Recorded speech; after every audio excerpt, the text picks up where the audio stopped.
one way or the other. We picked up smooth stones and skimmed them across the rough water as the storm bashed at us. It was better than going home.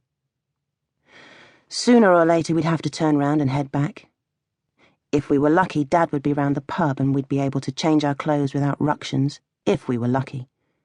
And once again it'd be left up to me to cook up some pasta or some bacon, beans and toast for dinner, which was okay, as long as we could eat our dinner in peace before Dad got home.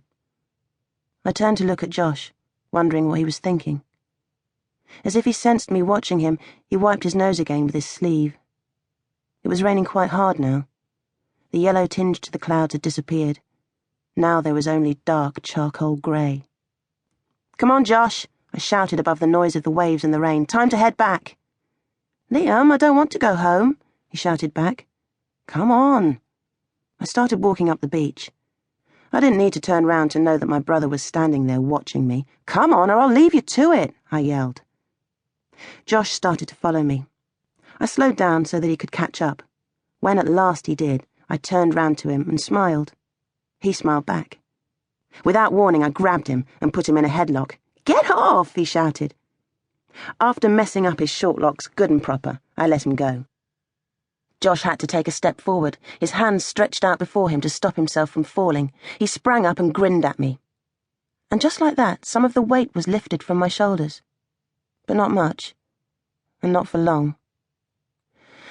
"Time to go home," I sighed. Josh's smile vanished. And I'd done that. I was always the one to wipe the smile from his face. Sometimes I really hated being the older brother. Sometimes I wondered how it would feel to just be me, by myself, no one else to consider, no one else to worry about. Just the thought of it made me ache inside. To be on my own and left alone. Now that would be a real slice of heaven. Chapter 2. Nova and her dad.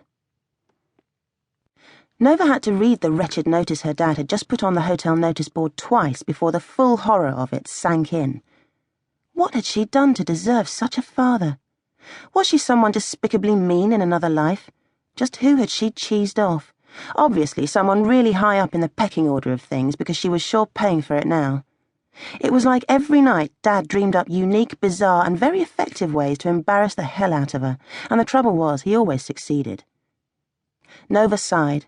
One of the deep, long-suffering sighs that she was rightly proud of. She stretched out a hand to remove the notice. "Nova, don't even think about it," Dad called out, leaning over the reception desk. "Dad, you can't leave that there." "Why not?" "Anyone thinking of staying here will think this place is a nut house, that's why.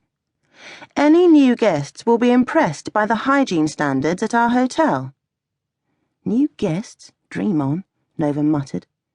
She scowled at Dad's notice. It had to come down. Embarrassing didn't even come close to describing it. "Polite notice to all guests of Phoenix Manor. There are some devices which are being underused in this hotel due to an obvious lack of knowledge or technical awareness. I realize that these features come without a user guide, so I thought I might offer some advice. The white or wooden handle on the rear wall of each toilet cubicle is not decorative, nor is it the handle of a fruit machine or a firing mechanism for an ejector seat. It has the express function of sending your sausage to the seaside. No matter how proud you may be of the fiber content of your diet, we at this hotel don't want to see the evidence. Flush the ruddy thing. Loo brushophobia continues to be a real problem for some of you.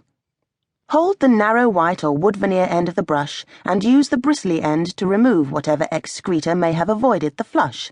See above. When you use the last piece of toilet paper in the dispenser, it would be a noble, charitable and friendly act to replace it from the large stock provided in each bathroom.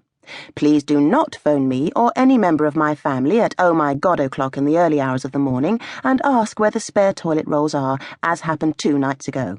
And if you do run out of toilet paper and find there is no more available in your current location, please do not shuffle down to the reception desk with your trousers around your ankles. Yes, you, Mr. Burntwood. My wife is still having nightmares.